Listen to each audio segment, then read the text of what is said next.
Hai, sebelum kita mulai pembahasan kali ini, aku punya pertanyaan. Pernah nggak sih kamu kesulitan saat kamu mempelajari hal baru? Terus pernah nggak ketika kamu udah capek-capek hafalin materi baru dan pas mau inget-inget tiba-tiba lupa gitu aja? Tenang, hampir dari semua orang pernah kok ngalamin ini. Terus pertanyaannya, kenapa sih kita bisa lupa? Apa sih hal yang buat kita bisa lupa? Atau bahkan gampang lupa? Well, akan kita bahas di video kali ini, tonton sampai selesai ya. Terlepas dari berbagai masalahnya, kalau menghafal adalah salah satu skill yang penting dalam belajar. Menghafal itu masuk skill yang cukup rendah dalam belajar, karena yang paling tinggi ya menguasai konsep sebenarnya. Ada hal-hal di dunia yang memang penting untuk kita hafalin. Jadi kayak matematika kan kita perlu hafalin rumus, atau at least persamaan-persamaan dasarnya lah ya. Sayangnya nggak jarang, pas kita sekolah dulu, metode hafalan ini malah dipakai di hampir di semua jenis pelajaran. Padahal subjek yang harus kita pelajarin itu udah banyak banget.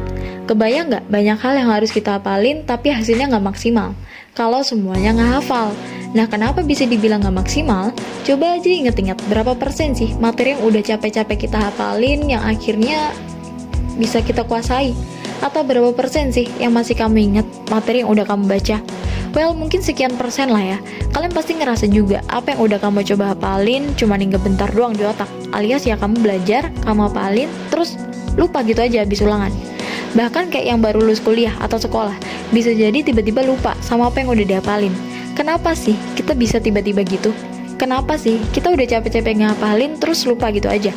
Menurut salah satu profesor dari Harvard University, secara rata kita akan melupakan 50% dari informasi yang akan kita pelajari hanya dalam 1 jam, dan dalam 24 jam kita akan lupa sekitar 70%.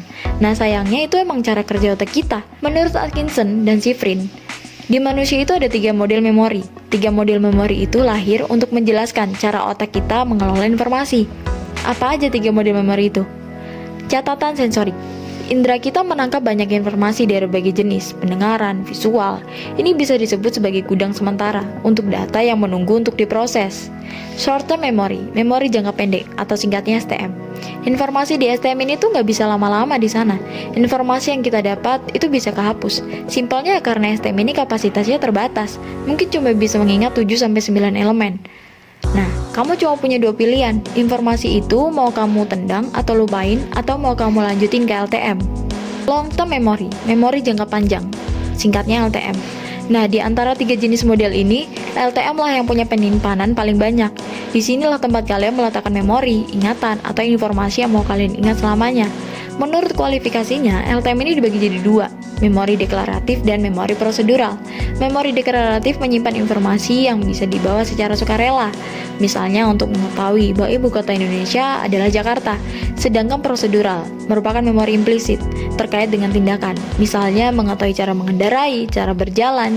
Terus gimana cara kita bisa ingat sama hal yang mau kita ingat? Kayak misalnya tanggal jadian gitu. Salah satu prinsip yang sering kita pakai yaitu active recall. Apa tuh? Dan kenapa sih active recall ini bisa bikin belajar kita lebih efektif? Kita harus coba evaluasi. Gimana sih cara kita belajar waktu itu? Misalnya pas kita mau ulangan, sebagian dari kita paling caranya kan baca dan hafalin, terus kita pindah ke bacaan selanjutnya. Nah, pas besoknya, pas mau ingat-ingat lagi, kenapa ya cuma secuil dari yang kita hafalin yang bisa diingat? Nah, ini tuh terjadi karena ternyata melupakan adalah suatu hal yang cukup penting. Karena prinsipnya ya, itu dia ngebersihin informasi yang udah gak relevan, gak penting, biar proses berpikir kita itu bisa cepat dan efektif. Kalau udah gak penting-penting banget ya, otak kita bakal ngelupain itu. Makanya kita perlu kasih tahu nih ke otak bahwa informasi itu penting. Caranya bukan dengan bilang ke otak, ini penting ya, mohon kerjasamanya untuk diingat. Nah, bukan kayak gitu, tapi di mana kita memasukkan informasi itu secara aktif. Nah, dengan melakukan apa yang dinamakan active recall.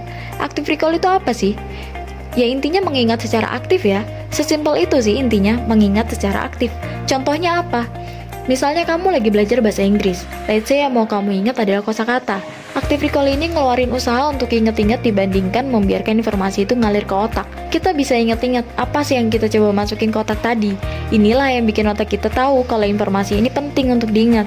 Karena rehearsal atau pengulangan adalah salah satu cara untuk memasukkan informasi dari memori jangka pendek ke memori jangka panjang. Kan tadi udah aku sampaikan 3 model memori menurut Atkinson. Kalau kalian masih ingat sama penjelasan aku tentang LTM, disinilah fungsi dari active recall. Ini pada prinsipnya kan ngulang-ngulang terus, refresh informasi yang kamu terima. Emang sih perlu banyak usaha dan tenaga, tapi ya nantinya hasilnya akan sepadan. Info itu akan masuk ke otak LTM kamu. Ada banyak penelitian efektivitas active recall ini. Dengan active recall ini ngebantu orang inget sampai 80%, jauh lebih banyak daripada passive review yang cuma sampai 34%. Kenapa sih active recall ini bisa jadi cara belajar yang efektif? Gimana cara ngelakuinnya?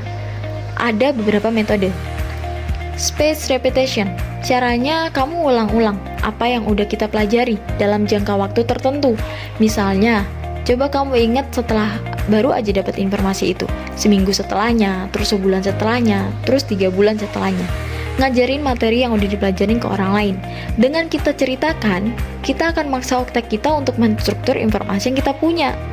Flashcard, misalnya di kertas dengan kamu bikin pertanyaan materi yang mau kamu ingat, terus di belakangnya kalian tulis jawabannya. Nah, kalau misalnya kalian udah coba metode ini tapi masih kurang efektif, ngerasa bakal kesulitan di awal-awal ya karena ini memang belum terbiasa, karena butuh usaha lebih dari passive review.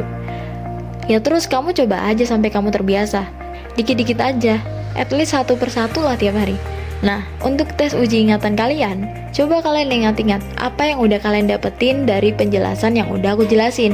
Silahkan dicoba, sampai jumpa lagi ya.